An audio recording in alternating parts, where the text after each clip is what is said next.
I want to welcome you to the Ask Jeff YouTube channel. Here's today's question.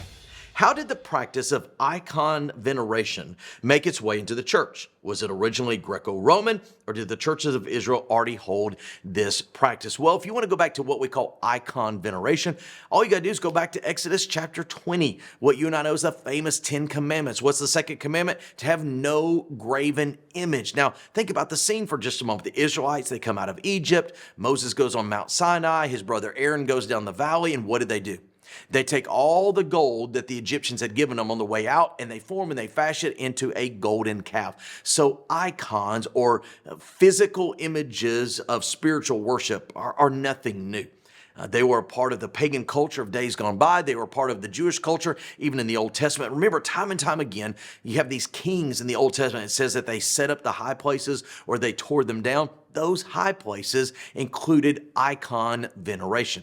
Here's the problem. When we talk about the, quote, church, this is something that we've always struggled with. How many times have you watched, quote, late night cable television, and there's the Shroud of Turin, or there is some type of wood from the cross of Christ, a nail that was, these are all icons, and they're venerated, and they're allowing, unfortunately, a physical item to receive spiritual worship. It's always been a struggle.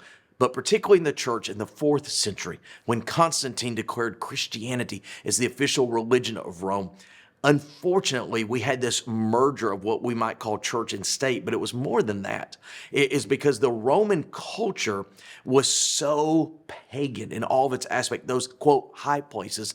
Unfortunately, we, a church, adopted many of those practices which weren't original to the Romans or even the Greeks. They go all the way back even to the Jews and the Egyptians of the book of Exodus. It's always been a struggle. It will always be a struggle to make sure, listen, that nothing of a physical nature gets in the way of our worship and our adoration of the one true God. It doesn't have to be a golden calf. It can be anything. Great question. If you have one, send it to AskJeff.net, and maybe your question will be tomorrow's. Thanks for being a part of today's daily question. Now, we answer a question each and every day. Please feel free to submit a new question at AskJeff.net. We may not have gotten to yours today, but we eventually will continue to be a part of this. Subscribe so you don't miss out on a question every day.